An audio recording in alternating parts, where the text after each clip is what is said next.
Yo, welcome back to the BST4 channel. Flashback Maverick build. We're doing the rear axle. We're cutting it up as you see right here, and we're going to insert the alignment tool to align the axle to make sure it's straight.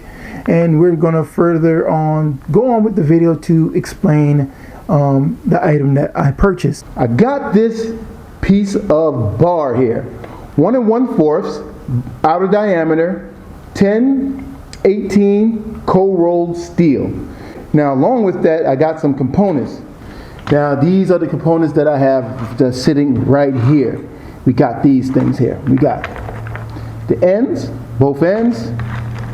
We got the parts where the carrier sits in it, where the carrier bearing sits in the middle, and then we got the ends and where we hold it here on this kit here. Nice kit.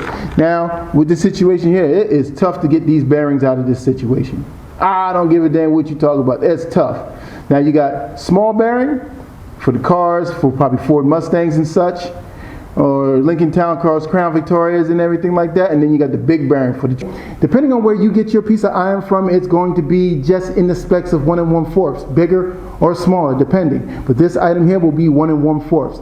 You're going to have to work this on it if you have a situation like mine, which is slightly bigger. Okay, you're going to have to, ream around here a little bit. Get some transmission fluid. That's what I like to use because I had a whole bunch of it. It's a good cleaning agent also. And you're going to have to go in a suspect motion and work with it. Slowly, you guys get the point. So, and then when you get to that point, you try to make it be able to go all the way down like this, like an aluminum stripper, going down the pole. All right, aluminum stripper go right back up the goddamn pole. So that's what you're going to be doing. And once you get to that point, now I can put this inside the goddamn axle because I didn't work with this. So I needed a brake, so I went to the junkyard. Now I went to the junkyard to go find a Ford Ranger that I messed up the rear previously on another day. I went there to go see if I can take out the 410 gears and also the traction lock. Headache. Let me go show you the deal. See the screw right there? It is chewed up, and that's for me chiseling it, trying to figure out how to get that thing out. So what we're gonna do, we're gonna get them to take this whole rear out. I can't be bothered with it. Those axles is useless. I just need the goddamn pumpkin, so that's why we did it like this. Now I'm gonna go and put it inside the garage, and we're gonna let that sit and switch gears right back to the rear of the Maverick.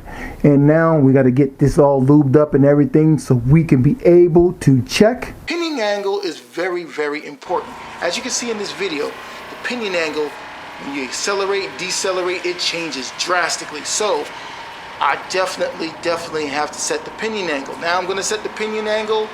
We're going to take these Ford Explorer leaf springs. We're going to probably take out 2 or maybe 1 and install them in there. Whatever fits. It may fit, it may not fit. I do not know. And then we're going to mimic the bend and everything like that to whatever spec that we needed to do. Then we're going to check the pinion angle and see how off it is. Now, I'm going to check the pinion angle a few different ways. Need to do it with the tires on the ground with the weight.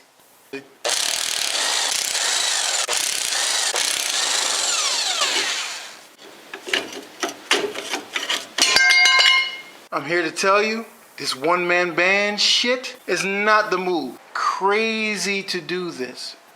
Move axles, move them over there, put this in here. Oh, you have a situation where each one of these are offset. This is for the driver's side, the other side's on the other side. Now, this item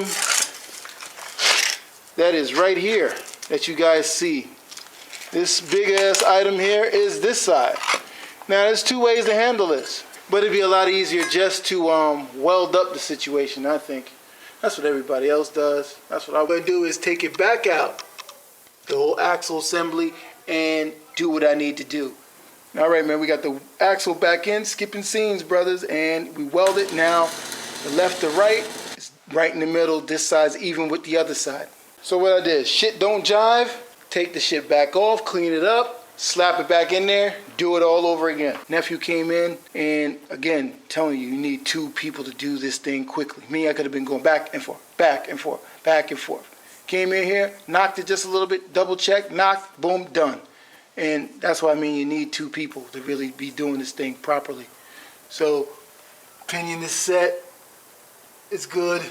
Alright, so we took the rear out. Now I'm going to try something. I have gotten this thing leveled out. Now the garage floor is probably not too level, but that's at 90 degrees. And we're checking the pinion angle on the back half of this. This is about, you see on this end it's around 6. Right? And then we move this one, move it over here, and we have it somewhere around, yeah, it's around 6. Now, you may be wondering if this is leveled here. You guys can probably see it. It's legit, right? We'll go over here to this side. And it's pretty legit. So we got this recorded right here. So what we're going to do is we're going to do the same thing on this axle. Should be somewhere similar. Better be. So we leveled up this one here too. So we got that at 90 degrees. Then we use this here, and we try to see where we're at with this. That's where we at. Come over here,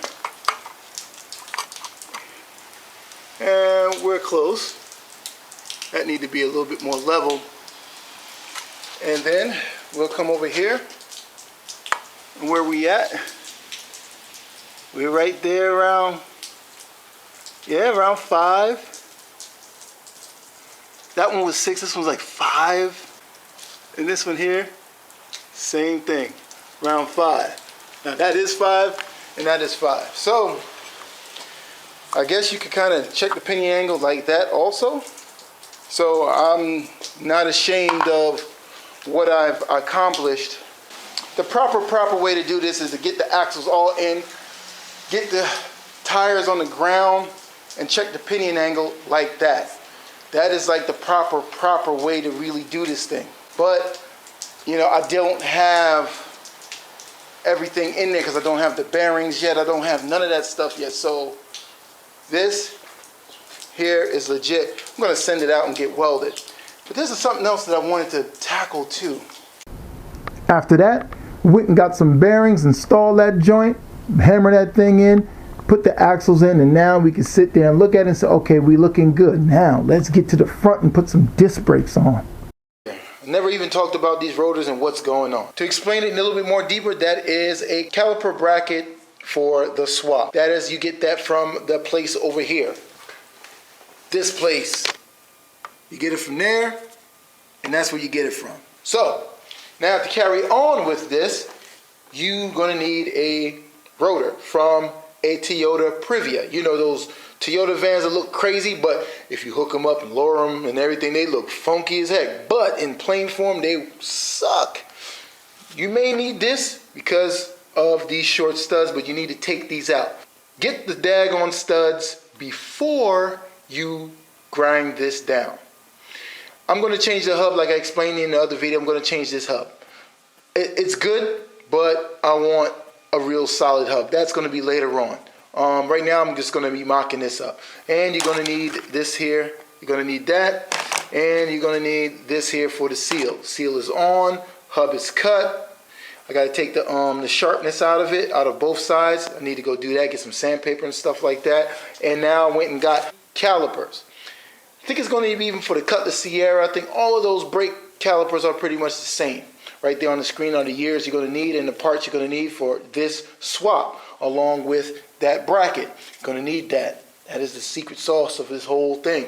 Now, these calipers I bought from eBay. Overstock. Joker had some overstock calipers. So, you know, you're going to need that one for the left and right, wherever how it goes. I don't know, but, you know, the numbers are, you know how it is. They change the last numbers on the joints. That's what it is. But I didn't get the damn brake pads.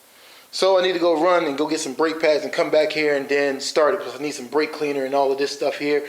So let's go get these pads, man. All right, went to the parts store, got the pads. These look about right.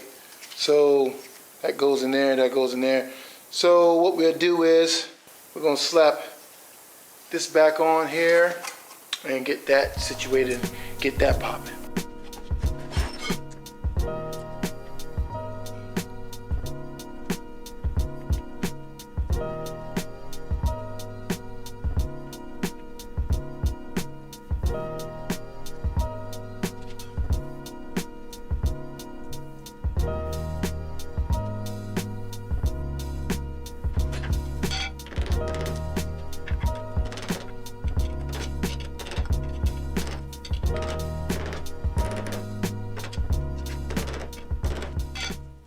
All right, got the hub on. I hand tightened it.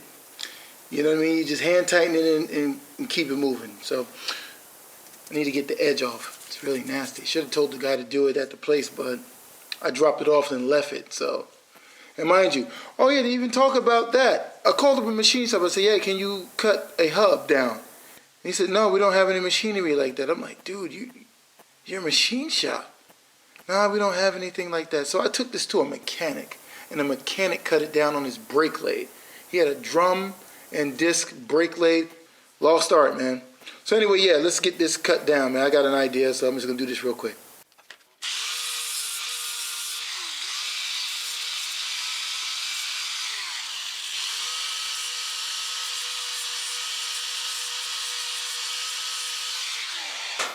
So we're cool, allegedly. So it fits in there nice and snug right there on the hubs. It is damn near like how it's supposed to.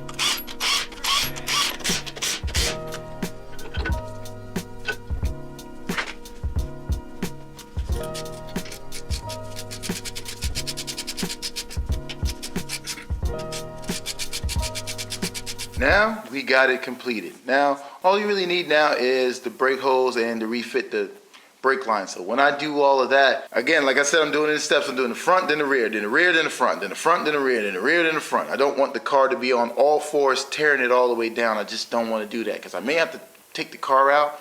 I could jack it down, put it on all fours, and wheel it out, wheel it back in. I just want the car to be a little bit more mobile. Behind the scenes, man, I was really sitting down a couple of nights, man. I was trying to figure out something.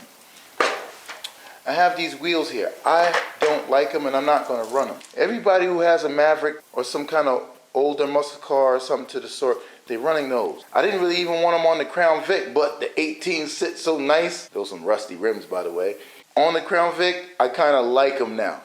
But I don't want to do two rims on the same car. I do like these in 18s in chrome.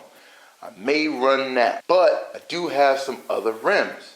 Yeah, man, I just gotta figure this out. This is the part where it's gonna get technical for me because I'm trying to run big rims on an old ass car, and I should be running stock rims all the way around, but you know me, I want to put something on. All right, that's how the rim looks. I mean, maybe lower, it'll be dope, but I personally don't like the look. Even though you got the rotor on there and the caliper, the disc brakes, it makes it look a little bit more like, all right, we got something, but I just don't like it. It's all right. I mean, I could kind of live with it, I guess. It's not that bad, but it's just something about it I just don't dig. So from right here, it looks cool, it looks all right, but I still don't like it. I just don't like the look. So I'm just going to take these wheels off and come up with a better solution. That's the wheel I want to rock on the car. Now you feel me? I want the black wheels. Hopefully you guys can understand what I'm trying to do. I got to get bigger spaces all the way around. That's just how it's going to work. I want these rims on the front. This video right here is the ending result of all of that spring, shock, upper, lower, bottoms, and all of that stuff. But what I did, well, it looked like this. Rusty, everything. And then I just started to get down and start welding all the stuff up. And I went and welded up right underneath here. So what I did was made something that kind of goes right up in there just like that. It's a little bit off. It's a little bit. I'm going to make it work. I'm going to make it happen. And we're going to get this thing cleaned up underneath here. I made a set out of some old junk metal that I got at a junkyard and welded up a plate right underneath there. And also I started to weld underneath here and getting all of that stuff really, really tight and rigid. So again, man, like I was saying, I've been welding all up in here. Just keep welding. That is my main focus on this situation here, man.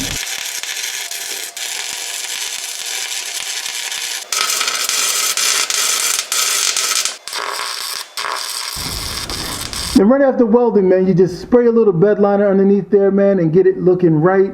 Mind you, the welds are not that great looking, but they penetrate it and it does work.